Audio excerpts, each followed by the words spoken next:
너희 중에 누구든지 살인이나 도둑질이나 악행이나 남의 일을 간섭하는 자로 고난을 받지 말려니와 만일 그리스도인으로 고난을 받으면 부끄러워하지 말고 도리어 그 이름으로 하나님께 영광을 돌리라. 아멘. 베드로가 전하는 성도들을 향한 편지 내용 중에 4장에서는 저는 이 부분을 선택을 했습니다. 고난에 대한 얘기를 하고 있는 것 같고요. 근데 말씀에 본문에 보니까 두 가지 고난을 얘기하고 있죠.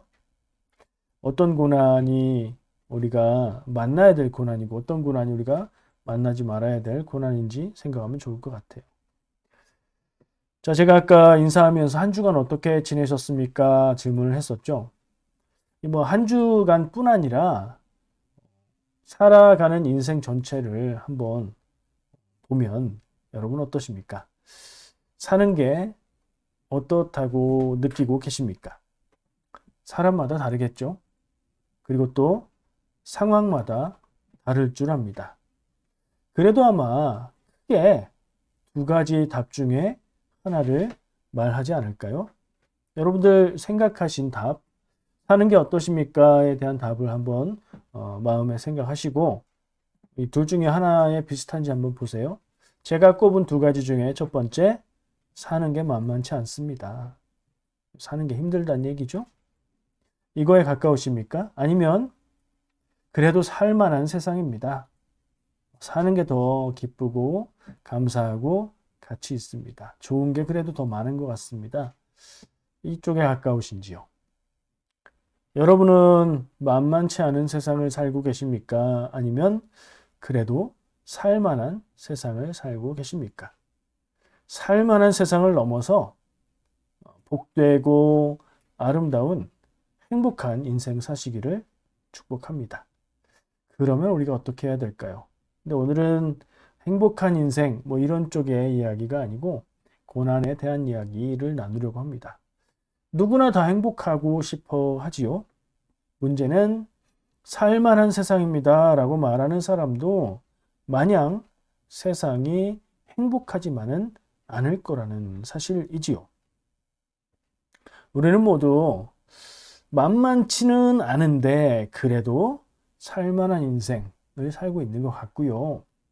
때에 따라서, 상황에 따라서, 상태에 따라서 어떤 때는 참 인생 만만치 않다 이쪽으로 기울었다가 어떤 때는 그래도 인생 살만하지 이쪽으로 좀 갔다가 그 사이에서 왔다 갔다 하면서 살고 있지 않나 하는 생각을 합니다. 살만한 인생 쪽으로 많이 기울어서 사시기를 축복합니다. 신약 성경의 서신서 가운데요. 오늘 우리가 나누고 있는 베드로전서 말씀도 서신서잖아요. 편지로 쓴 믿음의 권면들 가운데 그 내용 중에서 고난에 대해서 한 번도 안 다루고 있는 책은 몇 개 되지 않는 것 같아요. 거의 모든 서신들이 고난에 대한 이야기를 하고 있습니다. 믿음을 가지고 산다는 것은 고난스러운 일이기 때문일까요? 그렇기도 하겠죠. 어쩌면 서신서가 쓰여졌던 대부분의 서신서가 쓰여졌던 사도들의 시대, 예수님이 부활 승천하신 후에 교회가 세워지고 그리고 오래되지 않은 사도들이 살아서 전도하고 선교하고 교회를 치리하고 권면하던 그 시대.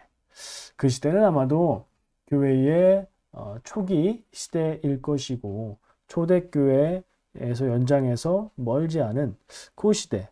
그 시대가 교회의 역사의 흐름으로 볼 때는 한 흐름은 고난의 시대라는 것을 우리가 잘 알고 있습니다. 왜 그렇죠? 박해를 받았기 때문이에요. 교회가 복음을 따라서 복음이 전해지는 것을 따라서 곳곳마다 교회가 세워지고 믿는 사람들이 많아지고 했지만 역시 그 교회를 따라다니며 쫓아다니면서 박해하는 사람들이 있었고요. 누구였죠? 유대인들이었고요. 또 로마 제국의 입장에서도 새로 갑작스럽게 급격하게 퍼지기 시작하는 이 종교는 주의 대상이었을 것이고요. 이 예수라는 사람 그리고 예수를 따르는 무리들이 이 로마 제국의 평화에 도움이 안 된다라고 판단됐을 땐 박해를 했죠. 초기 교회 시대는 부흥의 시대였으면서 동시에 박해의 시대였습니다. 그래서 아마 서신서마다 고난에 대한 이야기를 하고 있는 것 같아요. 다 고난 중에 있으니까. 성도들이라면, 교회 다니는 사람들이라면 모두가 다 그 고난이라는 상황의 영향하에 있었으니까 말이죠. 지금 우리가 살고 있는 지금 현대 성도들의 입장에서 말하는 고난과는 또 다른 고난일 것 같아요. 일상이 고난이고 정서적으로 마음으로 이 고난, 어려움, 두려움, 괴로움에 억눌려 살고 있었던 시대가 아닐까 생각을 합니다. 그러나 교회는 그 고난의 시대에 억눌려 사라지지 않았고요.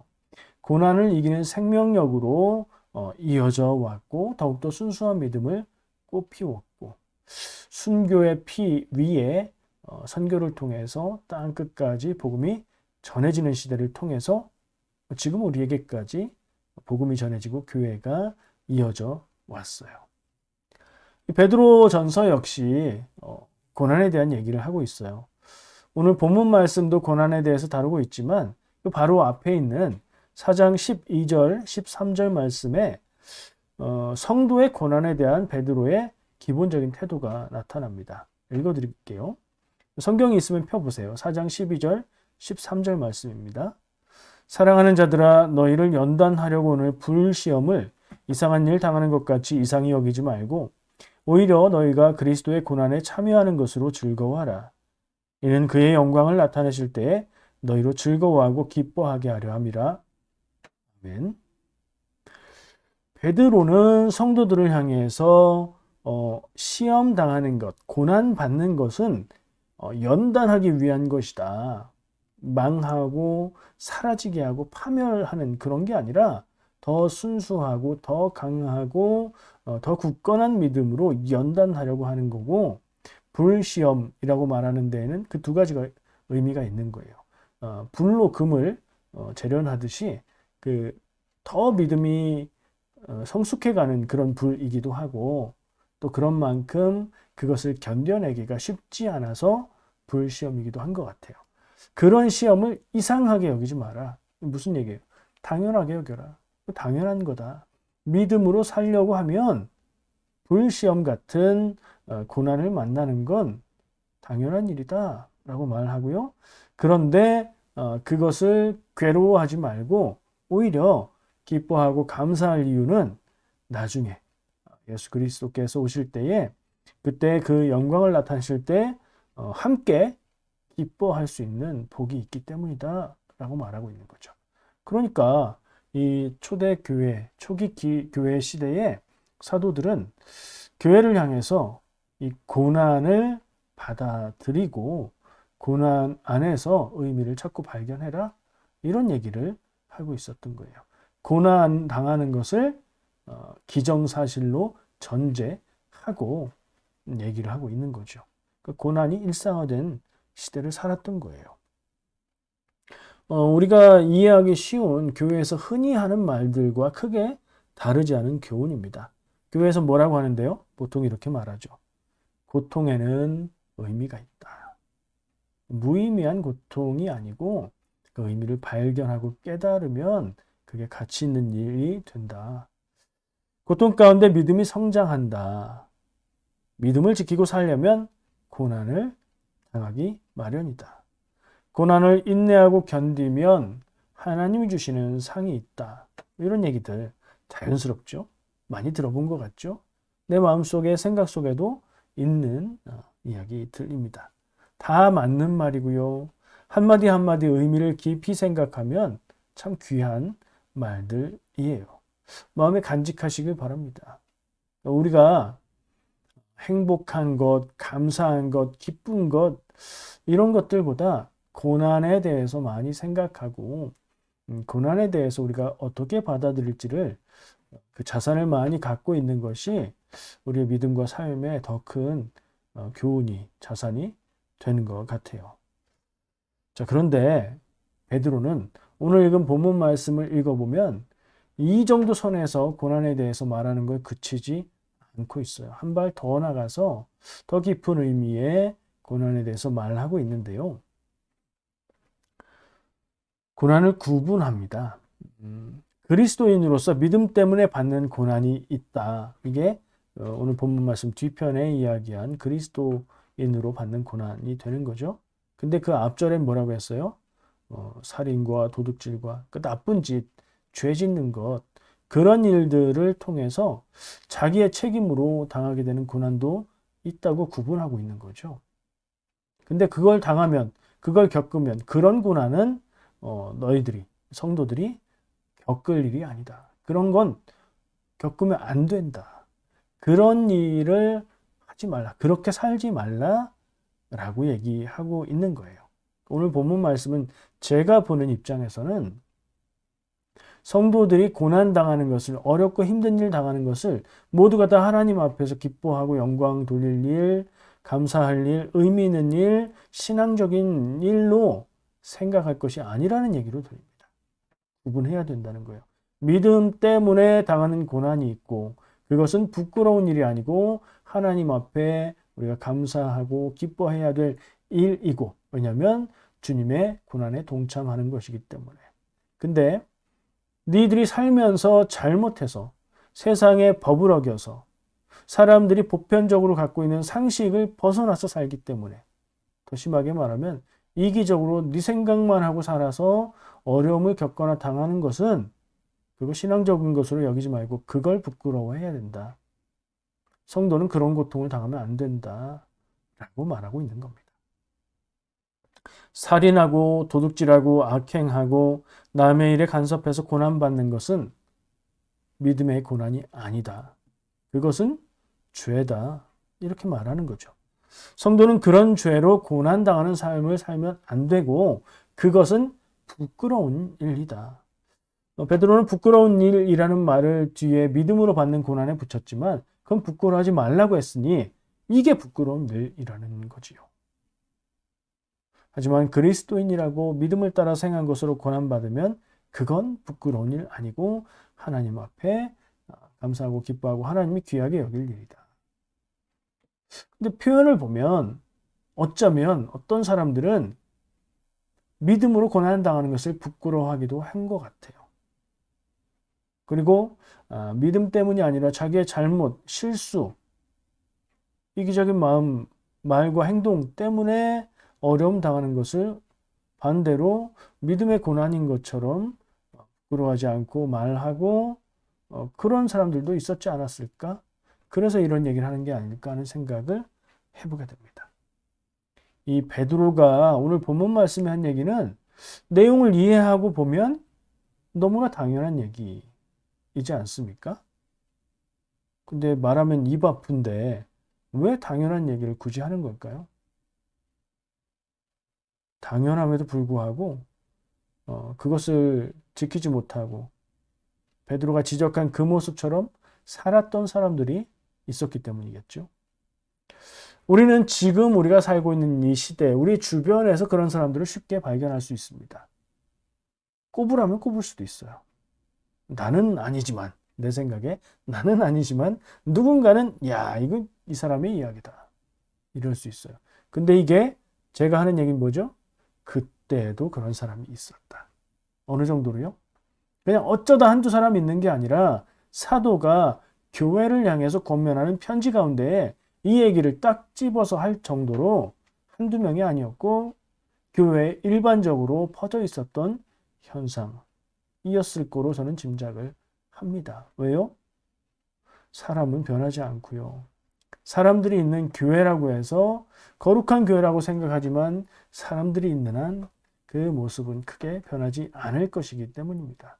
상황에 따른 차이와 변화는 있지만 우리가 이상적으로 여기는 초대교회라는 모습은 어쩌면 아주 초기에만 존재했을 뿐, 그 초대교회, 초기 교회도 조금만 지나면 지금과 다르지 않은 모습으로 아주 빠르게 변한 것이 아닌가, 저는 그런 생각까지 해봅니다.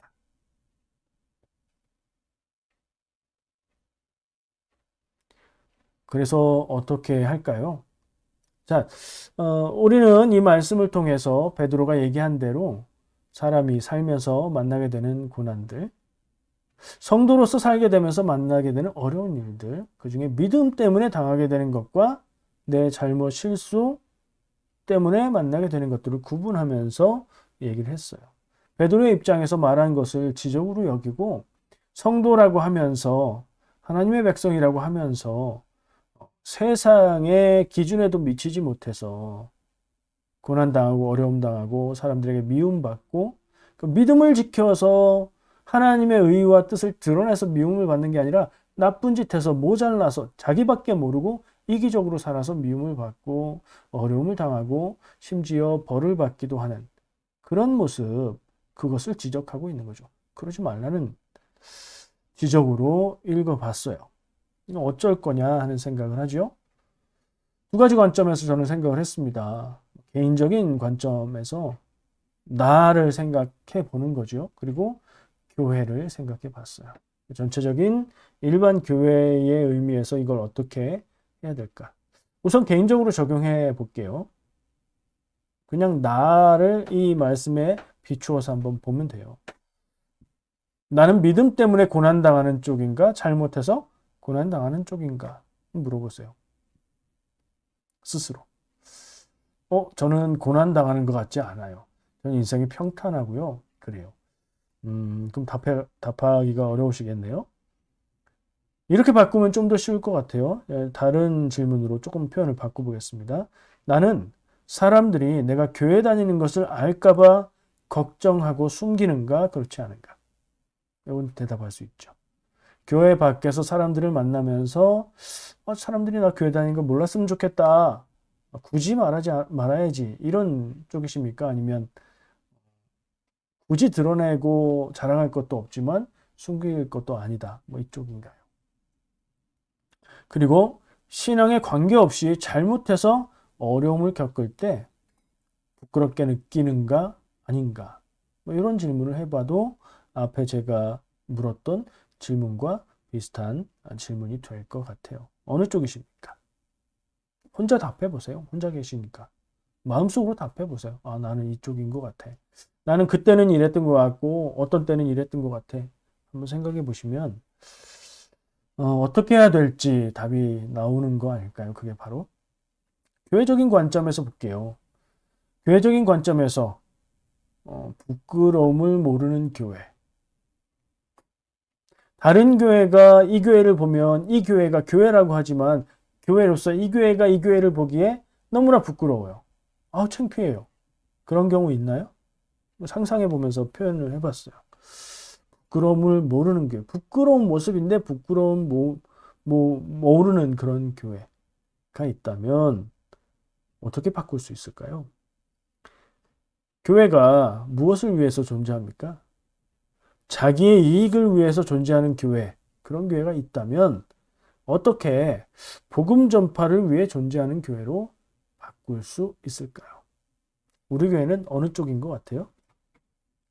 우리 교회의 이익을 위해서 존재하고 있습니까? 복음 전파를 위해서 존재하고 있습니까? 이건 뭐 쉽게 어떻게 해야 된다 답을 내리기는 어렵지만 이런 문제의식을 갖는 것은 중요하다고 생각합니다. 이것은 또한 저의 오랜 고민이기도 합니다.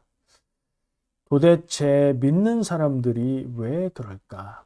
여러분도 그런 생각 해보셨지 않습니까? 도대체 교회가 왜 그럴까? 성도가 성도답지 않고 교회가 교회답지 않은 이유는 무엇인가? 이것을 어떻게 해야 할까? 늘 고민하고 길을 찾아보고 애쓰고 힘쓰고 기도하고 그래야 되겠죠. 이런 모습을 저는 사자성어 한자 네 글자로 표현하는 말로 생각을 해봤어요. 연습 한번 해볼까요? 여러분이 맞춰보세요. 이거 연습이에요. 오늘 지금 얘기하려는 거 아니고요. 초등학교 시험에 다음과 같은 사자성어 문제가 나왔습니다. 술에 취해 큰 소리를 지르거나 노래 부르는 것. 그리고 네 글자죠. 그리고 마지막 글자가 주어졌습니다. 가. 가. 답이 뭐예요?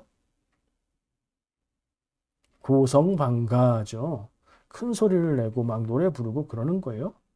뜻이 뭐였다고요? 술에 취해서 큰 소리를 지르거나 노래 부르는 것. 이걸 이제 문제로 냈대요. 초등학교 문제로. 근데 아주 재밌는 오답이 있었어요. 빵빵빵 가인데 학생이 이렇게 답했어요. 아빠인가? 그런 상황이 있어 보셨습니까? 자, 그러면 오늘 말씀을 통해서 생각한 내용을 표현할 수 있는 사자성어는 무엇일까요? 같은 뜻의 속담이 있어요. 힌트 드리는 겁니다. 배보다 배꼽이 더 크다. 굴러온 돌이 박힌 돌을 뺀다. 이 사자성어의 의미는 주인과 손님이 바뀌었다라는 한자 말입니다. 뭐죠? 네 글자. 주자로 시작하고요. 도자로 끝납니다. 예, 주객전도. 주인과 객이 바뀌었어요. 그런 상황으로 저는 봅니다. 무슨 얘기죠? 신앙의 목적은 무엇인가요? 믿음의 목적은 무엇이에요? 구원받는 것. 아니라고 했죠? 그 말은 뭐 수도 없이 했어요. 신앙생활의 목적은 구원받은 후에 하나님의 뜻을 따라서 사는 것. 복음을 따라 사는 것. 믿음으로 사는 것이 신앙의 목적입니다. 그리고 그렇게 살면 그 인생이 복된 인생이지요. 이게 주인이 주인 자리에 있는 모습이라고 하면 그런데 자기가 원하는 복을 받는 것이 목적이 되고 그러니까 신앙의 목적이 복을 받는 거예요. 앞에 나온 얘기하고 비슷한 얘기죠. 근데 그 복이 같은 복이 아니에요. 자기가 원하는 복. 신앙생활의 목적이 자기가 원하는 복을 받는 것이 되고 신앙의 경건의 노력들은 그것을 얻는 수단이 된다면 주객전도, 주인과 손님이 바뀌어버린 거예요. 중요한 건 뒷전이고 중요하지 않은 부록 같은 것을 목적에 두고 있는 거예요. 이런 신앙을 가진 사람, 이런 신앙을 추구하는 교회가 되면 안 돼요. 이런 신앙을 가진 사람은 신앙인이 아니고요. 이런 신앙을 추구하는 교회는 교회가 아닙니다. 하나님의 뜻을 따라 사는 것이 목적이 아니라 수단이 되어버리면 하나님의 뜻을 따라 살면 반드시 복을 받아야 하기 때문에 복이 목적이기 때문에 신앙생활을 하고 나니 고난이 따라온다 그러면 잘못된 거죠. 만약에 이런 생각을 갖고 있다면 잘 생각하고 기도하셔야 합니다. 믿음으로 산다고 다 어려움을 겪어야 하는 것은 아닙니다. 그렇다고 믿음으로 사는 것이 세상에서 좋은 것을 누리게 되는 방법은 더더욱 아니기 때문에 그렇습니다. 자, 본문 말씀을 다시 생각하면서 정리를 해보겠습니다. 베드로는요, 믿는 자들에게 믿음으로 인한 고난을 이상하게 여기지 말고 기뻐하라고 했죠. 믿음의 길을 제대로 가고 있기 때문입니다. 그리고 잘못하고 죄를 지어서 고난을 당하지 말라고 당부합니다. 저도 같은 마음으로 당부합니다. 성도 여러분, 평생 동안 실수하거나 잘못하거나 죄 지어서 부끄러움 당하는 길을 가지 않기를 바랍니다. 그리고 믿음으로 인해 어려움을 당할 때 인내하고 기도해서 주님이 주시는 힘으로 이기시기를 축복합니다. 기도하겠습니다.